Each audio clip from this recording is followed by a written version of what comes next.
행복으로 인도하는 하나님의 말씀, 동산교회 김현동 목사입니다. 오늘 우리에게 주시는 하나님의 말씀은 사사기 8장 10절부터 21절까지 말씀입니다.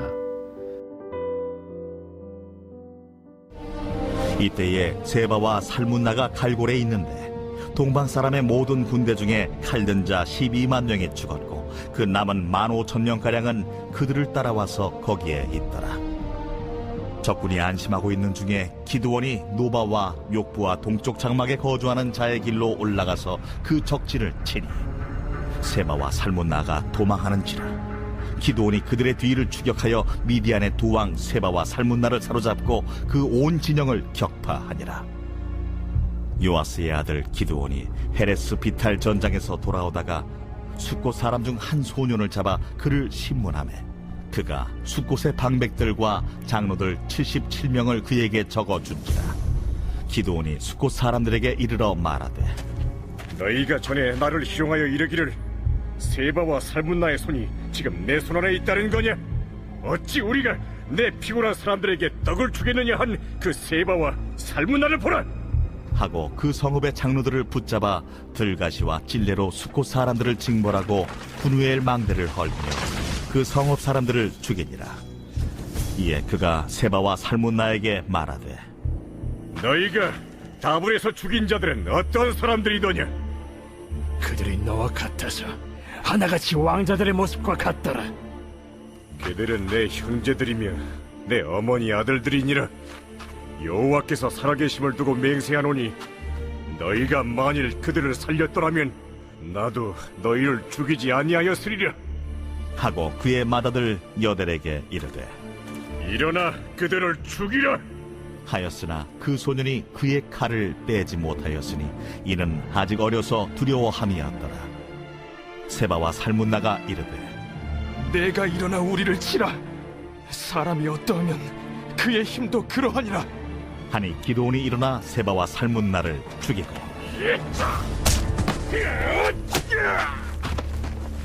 그들의 낙타목에 있던 조승달 장식들을 떼어서 가지니라. 기드온이 마침내 미디안 왕 세바와 살문나를 포로로 잡았습니다. 그리고 돌아오는 길에 숫곳의 장로들과 주민들을 붙잡아 응징하고 분우엘의 망대를 헐고 성읍 사람들을 죽였습니다. 기드온은 자신을 희롱했다는 이유로 동족인 숫곳과 분우엘 사람들을 마치 적군처럼 대하여 징벌하고 죽였습니다. 기드온은 이스라엘을 구원할 사사의 모습이 아니라 세상의 왕들처럼 행동하고 있습니다. 기드온의 사명은 미디안으로부터 이스라엘 백성들을 구원하는 일입니다.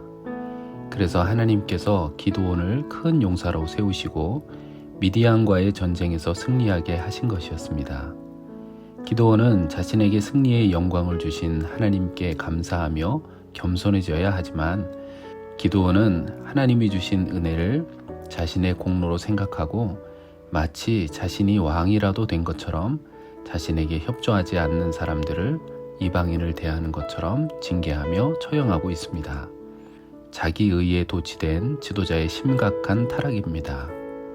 기드온이 세바와 살문나를 처형하기 전에 그들과 나눈 대화를 보면 기드온이 요단 동편까지 미디안을 추격한 이유가 개인적인 복수였음을 알 수 있습니다.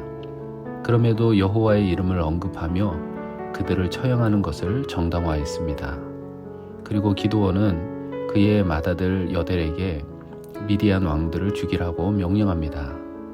이렇게 명령한 것은 전쟁에서 승리한 영광을 여델에게 주어 자신의 뒤를 이어 여델이 이스라엘의 왕이 되게 하기 위한 계산된 행동이었습니다.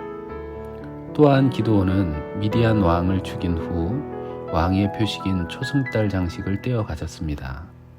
초승달 장식은 왕을 상징하는 표식일 뿐만 아니라 그들이 섬기는 우상의 표식이기도 했습니다. 이는 기드온이 타락하여 스스로 이스라엘의 왕이 된 것만이 아니라 하나님이 아닌 이방신을 선택했음을 보여주는 것입니다.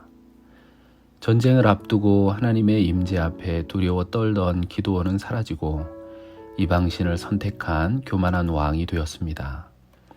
기도원이 이렇게 된 것은 그가 영적 경계심을 잃어버렸기 때문입니다. 그리스도인은 승리 후에 교만해지지 않도록 주의해야 합니다. 성경은 교만에 대해서 잠언 16장 18절에 이렇게 말씀하십니다. 교만은 패망의 선봉이요 거만한 마음은 넘어짐의 앞잡이니라. 사람은 연약한 존재입니다. 자신의 감정과 주위 환경에 쉽게 영향을 받습니다. 그렇기에 자신의 능력을 지나치게 신뢰하면 어느 순간 하나님의 말씀을 잊고 자신이 하나님처럼 되어 행동합니다. 하나님이 주시는 은혜로 큰 일을 이루었다면 하나님을 더욱 가까이 하시기를 바랍니다. 승리의 순간이 실패에 가장 취약한 시간이 되기 때문입니다. 기도하겠습니다. 하나님 아버지, 우리에게 주신 은혜를 잊지 않도록 매 순간 하나님의 말씀이 기억나고 생각나도록 우리를 인도하여 주시옵소서. 우리의 생명이 되시는 예수 그리스도의 이름으로 기도합니다. 아멘.